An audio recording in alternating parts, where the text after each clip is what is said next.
So who are we speaking with today? Hello, my name is Rebecca Charlemagne Money Normans. Right now, I am the director of the Troy Campus Learning Center. That's my day profile. By night, I am a writer. I love to write poems. I love to write creative nonfiction. I love to write essays. I am a writer at heart and also an advocate for reading and literacy. Okay, so why do you like what you do? I can't even say that I like what I do. I think I have a passion for what I'm doing because I feel like it is my responsibility. I feel like we've heard the expression many people are called, but few are chosen.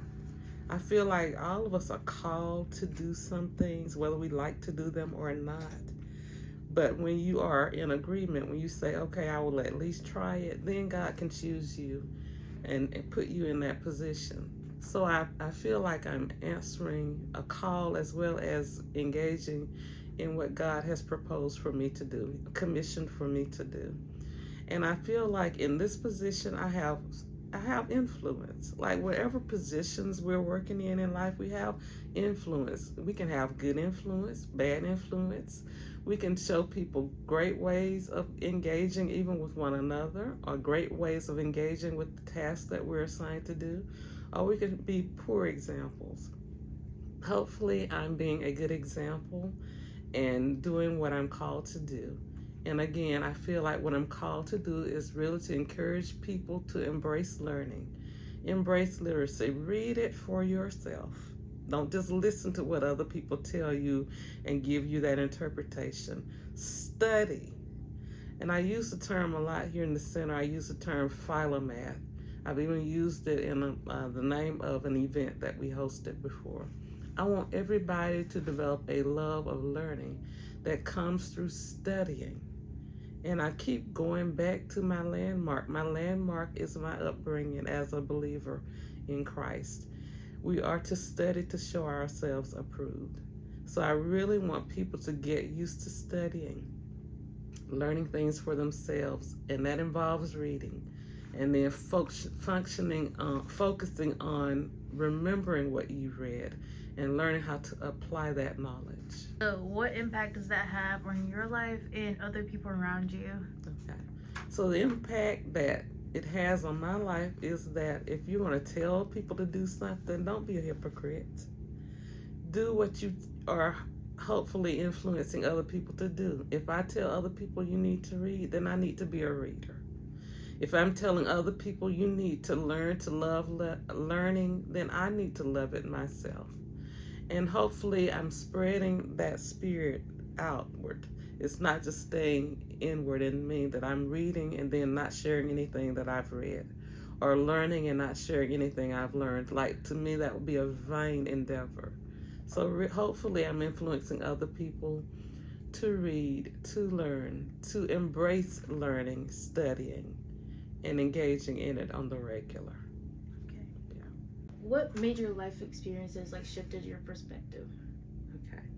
So when I think of life experiences, the first two words that come to mind for me would be gains and losses.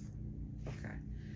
When I think of gains, I think about opportunities that I think were positive and that really influenced me to continue along my pathway. For me, being able to access higher education, it really did change my life. I was so insulated. I'm like a textbook introvert. If anybody who knows me personally, like I really tend to keep to myself a lot. Like I can be sitting in a room with a bunch of people, but I like to sit on the fringe because I like the perspective of being able to gain that full view of a situation. But I'm going back to higher education. It really did make me evolve as a person. It gave me a different confidence than I had when I was coming up as a kid. As a child, just saying my name, if somebody asked me my name, it would send me into an anxious little fit. But when I moved away from home for a few seasons, it really did implement some growth in me and maturity in me that I didn't even know was in me. So I went away to graduate school. I did undergraduate here at the same institution I'm working at, but I went away to graduate school in the northern part of the state. And there I was forced almost to adapt or to learn how to acclimate myself and learn how to meet different types of people. I learned so much more about diversity. I ended up having college roommates in graduate school, one of whom was an international student. She was from China. I learned so much from just observing her. I saw her discipline. I saw her intelligence. The young lady graduated with 4.0 in engineering from a very challenging institution. The University of Alabama in Huntsville is known pretty much for being an engineering school. Now imagine me as a person majoring or getting a master's degree in English from a perceived engineering school. So a lot of that really was a gain for me. It really opened up my perspective, gave me a different level of confidence, and made me have to open my mouth when I was satisfied sitting down, twiddling my thumbs and being quiet and letting other people do all the talking. Now, I mentioned losses as well. A lot of the losses have come later in my life. Losing people very dear to me. I've lost both my parents at this point. My first husband, he passed away as well, so I had the experience of being a widow. And I lost my niece, who was a very young person. She was this close to achieving her college degree here at Troy University when she passed away. So fortunately, the university gave her the degree posthumously to her family. But losing people dear to my heart, that was a great challenge for me. And learning how to really see the scripture coming into play. That we may weep for some seasons. We may weep for a night. But at some point, something positive has to come out of even those sad situations. It gave me a different passion to kind of get off my hips and start moving a little differently. Stop resting on laurels and start utilizing talent. I think I'm using a lot of cliches here, but I think you get the gist of what I'm saying. Yeah. That gains and losses, how you handle those really has a lot of impact on how you move forward in life. Okay. Well, what is your take on growing up black in Alabama? Growing up black in Alabama has had some challenges, just like growing up black in any part of the world has its challenges. Even if I grew up black in a predominantly black area, it would have some challenges. But growing up black in Alabama, it impacted me in particular as a young child. I learned a lesson. I learned that some people were going to discriminate against me. I learned that some people were going to disrespect me. I learned that some people were going to marginalize me. It didn't mean that I had to accept that. It did not mean that I had to accept that I was inferior just because that is the way some people chose to handle me. And also, growing up black in Alabama, it gave me a great respect for some of the pioneers in civil rights. My mother was, in my opinion, a pioneer in civil rights right here in our locality, in our local community. She's so impacting the community in terms of helping to change the form of government here. She was so impactful to me, just watching how she navigated as a woman, a black woman, in a community that was not progressing socially the way that it should have been. And then you think about where we are. Alabama is the heart of the civil rights movement, but also considered the heart of the Confederacy. So it's like a lot of conflicts running in parallel. So I did write the book about my mother called She gave me one, guys. The Life That Speaks for Me. How we live says so much more about us than what we say.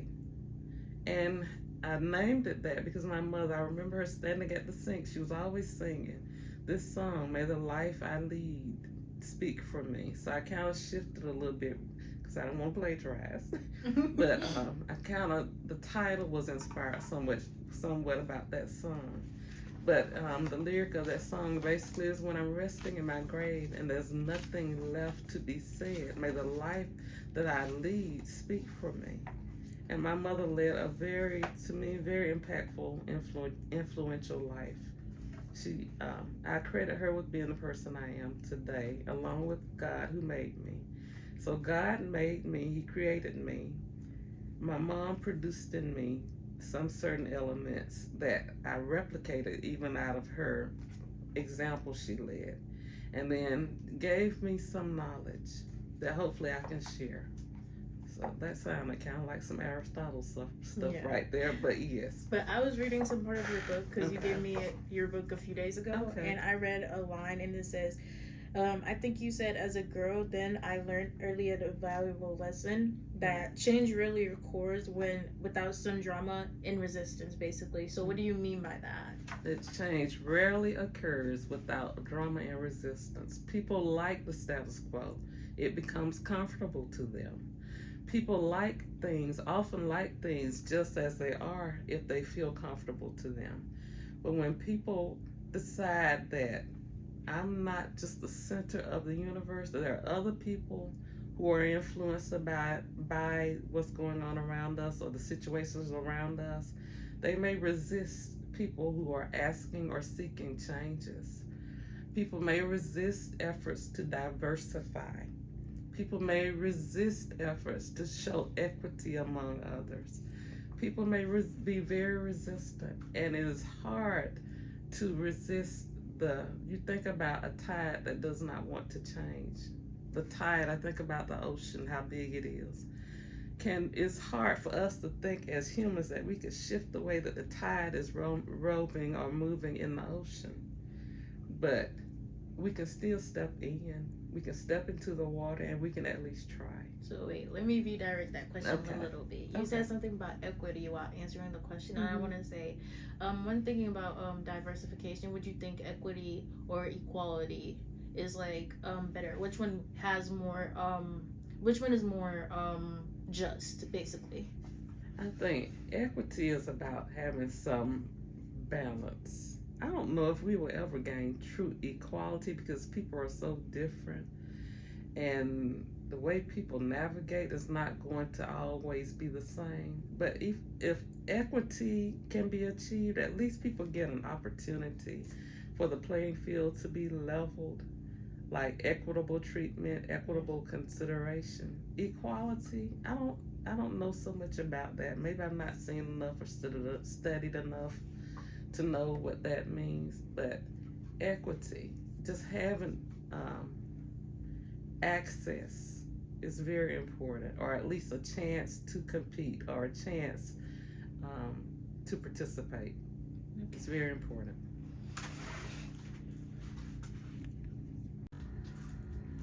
I'm gonna cut out this part because I have to walk in the frame. Okay. So, how long have you been doing what you do here, or in general? Okay. So, I have been employed here at the Troy Campus Learning Center here at Troy University for it'll be 4 years in October. However, I've been at the institution itself more than 20 years. And recently, like I would say last year, I was promoted from the coordinator of the Learning Center to the director of the Learning Center. So I went from being a new coordinator to being a new director in a short span of time. So what other things do you do besides this? Other than working here at the university, well, of course I pray, okay? Because to me, praying and staying connected with the things of God is very important to me, so that's a priority. I engage with my family. I'm very much a family-focused, family-oriented person, even though I don't have any biological children of my own. I have many nieces and nephews, and of course I have my husband, and he too is also very much interested in things related to family and the institution of family and marriage. Very important to me. So what are your areas of interest apart from like this or like particularly your job? I am particularly interested in anything related to literacy and writing. At the core of me, and I think God put that as a part of my makeup and my character. I love to write. I will spontaneously write poems in my head. Like one thing that I observe may situate a thought in my head that I have to get composed somehow on paper. And so I spend a lot of time click-clacking on the computer and trying to get those thoughts out of my head and onto some medium, whether electronic, on paper, somehow I have to get those thoughts out. So I love writing poetry. I think that is that gets my heart fluctuating. That's like a love for me. I also like writing sometimes dialogues, creative dialogues, like conversations I think that people encountering each other either for the first time or for the thousandth time might have. And a lot of these dialogues, on the surface they may sound flirtatious, on the surface they may sound serious or even contentious, but hopefully anybody who reads the dialogues will see there's a deeper context. I'm very much interested in the functioning of the social and the human institutions on this earth. So very much interested in the first institution, which I found to be marriage. Very much interested in the institution that flowed out from marriage, which is family. Very much interested in the relationship dynamics between God and His creations. Very much interested in the functioning of other institutions that have came from marriage and family, including even the church, including even the system of justice, systems of laws, the laws of God and the laws that men have created, the laws of God and the laws of Caesar, the laws of God and the laws of Pharaoh, and how sometimes those they contradict so very much, and they cause a lot of tension, a lot of friction. And sometimes those laws, when they contradict like that, they really make people think about themselves in this earth. Am I functioning according to the way of God? Or if I'm more concerned with functioning according to the ways of man? Am I trying to justify myself always to function according to the ways of humans when my Creator made me a certain way? These are things I think about when I'm writing. But I had an additional question. So Okay. what advice would you give to someone who basically has a strained relationship with God? To people who have a strained relationship with God, they need to sit, question yourself. And then we're often taught not to question God, but that's like primarily what I do in my conversations with God. Ask God, what is going on with me? Why is it so difficult for me to formulate a strong bond with you? Why is it so difficult for me to necessarily trust and then obey you? Why is it so much a reality leap for my mind to trust and believe that you are real and that you are here and that your ways may not be clear to us, but your ways are established, that you have plans for me, that I'm not just a number in the crowd or a face in the crowd, but I am a child of yours. And as your child, I need to have a relationship with you, as any child with a parent or with a father. And so I feel like people really need to work on asking questions, even the Word of God. And I can't tell you exactly, I don't have that tight memory, but I know the Word of God says, seek and we shall find. Knock, which means try to gain access. And sometimes you have to ask even for access. So I encourage people to have conversations with God and ask God, why am I the way I am? Why is it that sometimes the things I think are good end up in disaster in my life? Why is it that sometimes, like with other people, there are things that seem right to people, but the end results are very tragic at times? The end results are very complicated. end results are very disheartening and cause a lot of grief. So I really encourage people to ask questions. And not only that, ask God to help them to build a stronger bond with Him so that they can learn to lean and depend on Him. When we have someone to lean and depend on, when we see God in that way, it does really take a lot of complications out of us and a lot of pressure from us. See that phone? Yeah. I don't think. So, final take. What would be your advice for upcoming college students? Okay. My advice for upcoming college students. So I'm taking that as students who are about to enroll, or maybe they've gone through the enrollment process and they're preparing to start college. I would tell them attitude really does impact how high you can go in education. It is not going to be an easy route to take. You need to study. Studying requires you to exercise some disciplines that maybe if you were in high school, maybe you were the type person who didn't have to study so much. Or maybe in high school, you may not even get some of the same foundations that they expect you to have once you come to college. But you need to prepare yourself to enter a different environment where you may have to adjust your attitude, adjust some of your practices, and even try to find some best practices for success. For college students also, when I talk about adjusting your attitude, in particular for students who are first generation college students, because I've dealt a lot with those, I was one myself. I had to struggle with the attitude that I did not belong in college, that I did not have some particular characteristic, or I didn't meet some particular character value or whatever that a lot of people think that a college student should have. But what it boils down to is knowing that if you are enrolled in college, do your best. Stop thinking that you're an imposter in some institution. You belong just like any other person who enters the institution belongs. But it is your responsibility that if you need to study harder than some people study, then do that. If you need to develop some stress relieving mechanisms that are not going to harm you, stay away from illegal substances.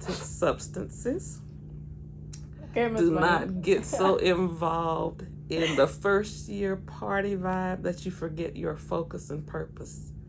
Do what you're supposed to do.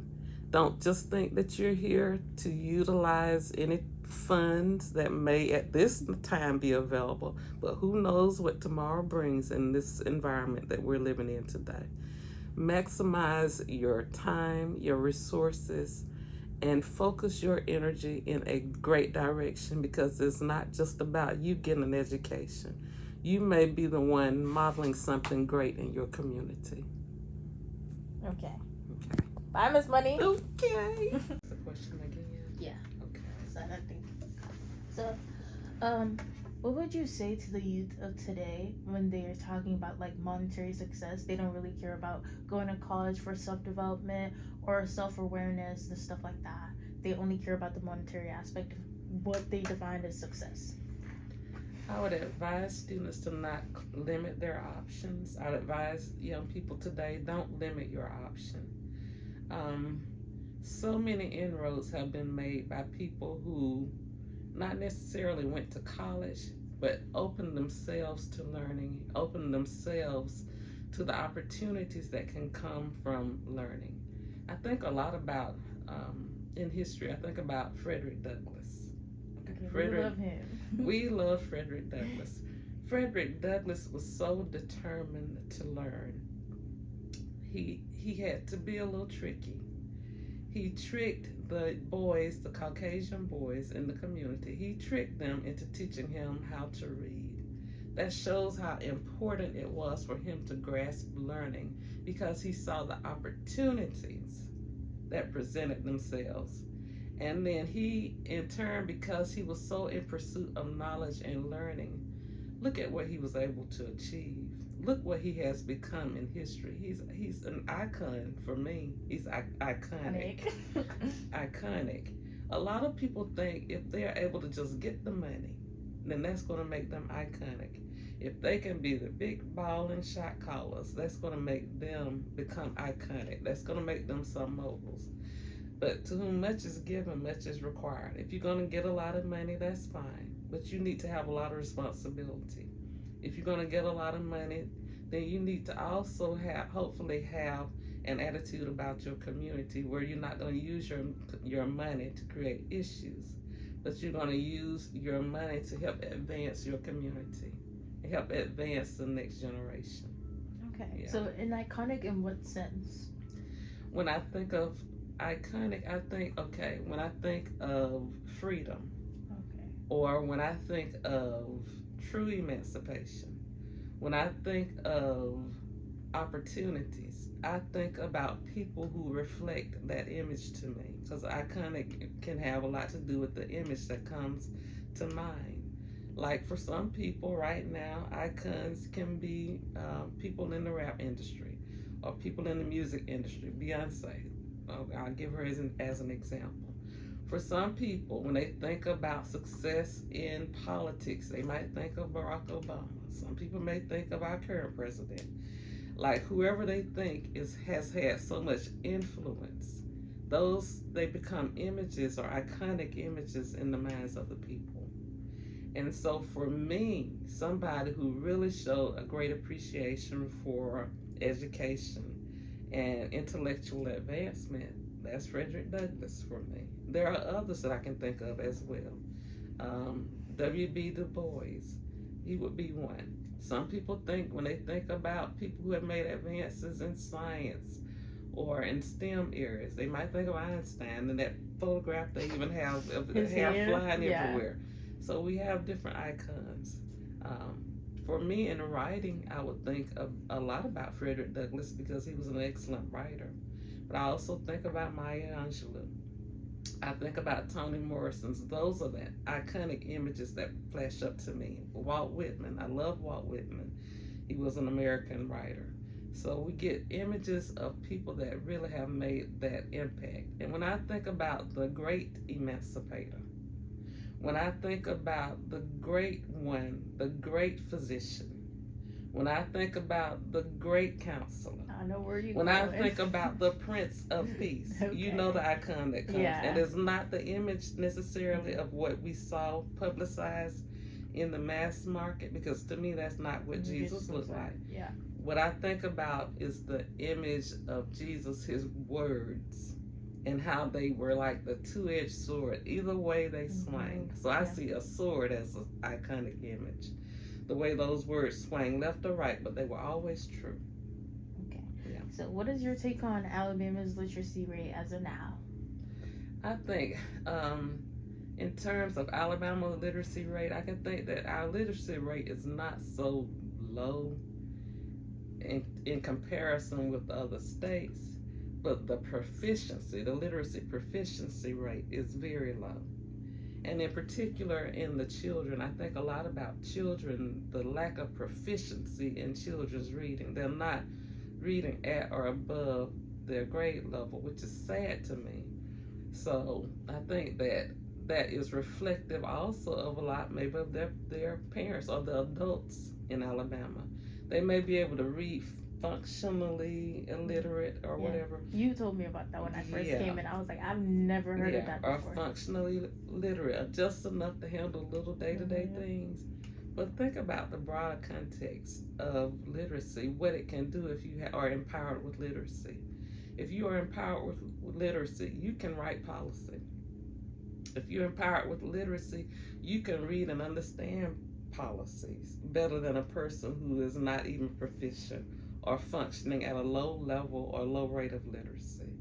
So that's what I think about my state in particular. And